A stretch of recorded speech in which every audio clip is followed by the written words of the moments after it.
तो अमृतपाल को यहां से बैकअप था। अमृतपाल याद है ना आपको, वही खालिस्तानी अमृतपाल जो असम की जेल में था, वही अमृतपाल जो जेल से चुनाव जीत गया। इसे लोकतंत्र का दुर्भाग्य कहें या सौभाग्य, लेकिन फैक्ट तो यही है। लेकिन कहानी ये नहीं है, कहानी आज बिल्कुल दूसरी है, कहानी बिल्कुल नई है। कहानी ये है कि आज ये पता चल गया कि अमृतपाल किसके बूते उछल रहा था, या ये कह लीजिए कि उछल रहा है। आज अमृतपाल का बैकअप कौन है ये पता चल गया, वो भी देश की संसद में। सवाल पब्लिक का की आज की तीसरी एक्सक्लूसिव स्टोरी यही बताती है।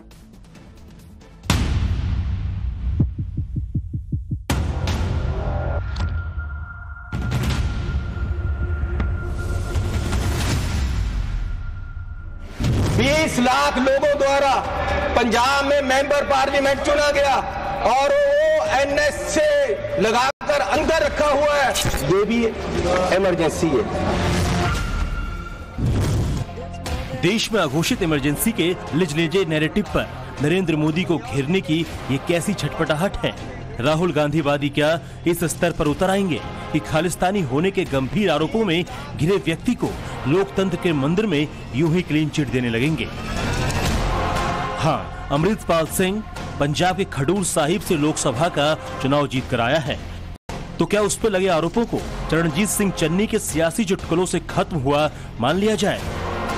20 लाख लोगों द्वारा पंजाब में मेंबर पार्लियामेंट चुना गया और वो एनएस से लगाकर अंदर रखा हुआ है। ये भी इमरजेंसी है।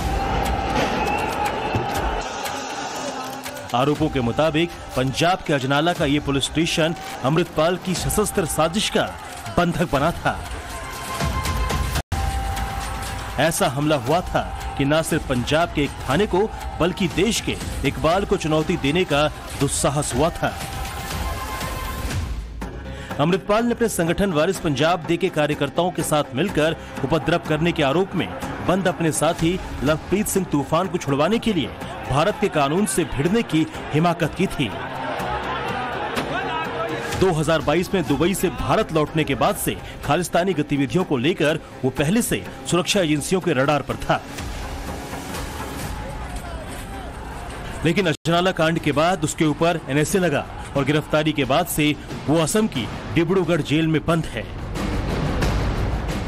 वहीं से उसने चुनाव लड़ा और कांग्रेस के कुलबीर सिंह जीरा को हराया है। भारत का संविधान कटघरे में खड़े किसी व्यक्ति को चुनाव लड़ने से नहीं रोकता। न सिर्फ अमृतपाल बल्कि एक और खालिस्तानी समर्थक सरबजीत सिंह खालसा ने पंजाब से लोकसभा का चुनाव जीता है। जम्मू कश्मीर में अलगाववादी इंजीनियर राशिद ने लोकसभा की सदस्यता हासिल की है। चुनाव जीतने का ये मतलब बिल्कुल नहीं होता है कि अगर आप पर कोई कानूनी मामला चल रहा है तो उसे खत्म कर दिया जाए। अमृतपाल जर्नैल सिंह भिंडरावाले को अपना आदर्श मानता है। अमृतपाल ने अपना हुलिया हूबहू भिंडरावाले जैसा बना रखा है। 1980 के आखिर से लेकर 1990 की शुरुआत तक पंजाब में आतंकवाद की आग लगी थी। ये जर्नैल सिंह भिंडरावाले की लगाई आग थी। उसे बुझाने में पंजाब के तत्कालीन मुख्यमंत्री बेअंत सिंह की भूमिका हर हिंदुस्तानी जानता है। बेअंत सिंह को इसकी कीमत अपनी जान गंवाकर चुकानी पड़ी थी। ये महज संयोग था, लेकिन अजब संयोग था कि चरणजीत सिंह चन्नी जब अमृतपाल को बैकअप दे रहे थे, तब लोकसभा में बेअंत सिंह के पोते और केंद्रीय मंत्री रवनीत सिंह बिट्टू वहां मौजूद थे। चरणजीत सिंह चन्नी ने अमृतपाल पर अपने बयान के बाद बेअंत सिंह के बलिदान पर भी कांग्रेस का कॉपीराइट बताने की कोशिश की। चन्नी की इस खुद परस्ती का जोरदार जवाब रवनीत सिंह बिट्टू ने वहीं के वहीं दिया। बिट्टू जी, आपके पिताजी शहीद हुए थे, माननीय सदस्य, लेकिन मैं आपको कह दूं वो उस दिन नहीं मरे थे। वो उस दिन मरे जिस दिन आपने कांग्रेस को छोड़ा। मेरे दादाजी सरदार बेअंत सिंह जी, उन्होंने कुर्बानी देश के लिए दी, कांग्रेस के लिए नहीं दी। रवनीत सिंह बिट्टू का यह जवाब तो जोरदार था ही, लेकिन अब सवाल उठ गया है क्या कांग्रेस नरेंद्र मोदी के विरोध में खालिस्तान मुद्दे को भी हवा दे देगी, जबकि खुद उसके हाथ इसमें जल चुके हैं? इंदिरा गांधी की हत्या से भी क्या कांग्रेस ने सबक नहीं सीखा है? इंदिरा गांधी का हत्यारा खालिस्तानी और खालिस्तानी का समर्थन कांग्रेस का, बाहर कांग्रेस जय चन्नी, ये भारत की संप्रभुता पे हमला है। कांग्रेस का हाथ खालिस्तानियों के साथ। सवाल सिर्फ अमृतपाल पर एनएसए लगने को लेकर राजनीति करने और बेअंत सिंह की कुर्बानी पर गैर जिम्मेदार बयान देने की ही नहीं है। पंजाब के किसानों को लेकर भी चन्नी ने जो कहा वो तूफान मचाने वाला था। अभी राहुल जी ने कहा था कि आप किसानों को खालिस्तानी कहते हो। मैं बताता हूं, 4 एनएसए लगाकर 4 किसानों को इसलिए अंदर कर दिया गया कि वो धरने पे बैठे थे। चन्नी के इस बयान को ऑथेंटिकेट करने की मांग फौरन हुई। उनको गलत एनएसए लगाए ये बोला है, स्पीकर साहब ऑथेंटिकेट करे, नहीं तो इनके ऊपर की कार्रवाई की जाए। चरणजीत सिंह चन्नी लोकसभा में कांग्रेस की ओर से बजट पर पक्ष रखने आए थे।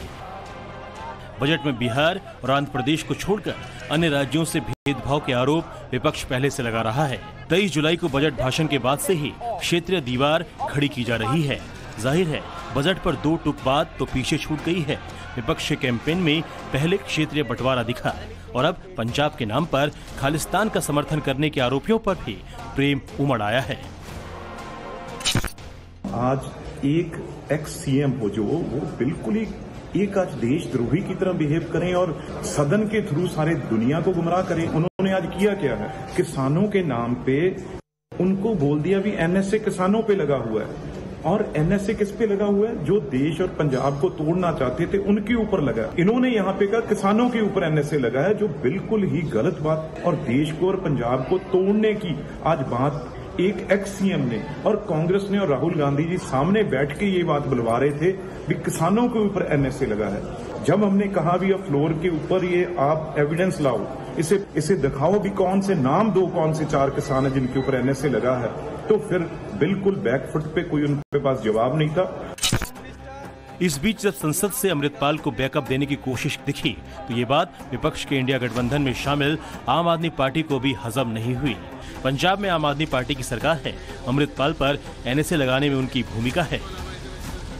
चरणजीत चन्नी जी ने की बोलना है पार्लीमेंट से तो उन्होंने हुआ है, पर साडे ਵੱਲੋਂ ਇਹ ਹੈ कि पंजाब ਦੇ ਵਿੱਚ ਲਾਅ ਐਂਡ ਆਰਡਰ ਨੂੰ ਮੇਨਟੇਨ ਕਰਨ ਵਾਸਤੇ ਜੋ ਸਾਡੇ ਅਸੀਂ ਆਪਣੇ ਵੱਲੋਂ ਐਫਰਟਸ ਕਰ ਰਹੇ ਹਾਂ, क्योंकि मैं इकल्ला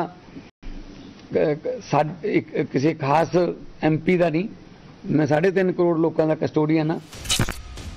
अमृतपाल के सांसद बन जाने के नाम पर उसे खुली छूट देने के खतरे पंजाब की सरकार चला रहे भगवंत मान बखूबी समझते हैं।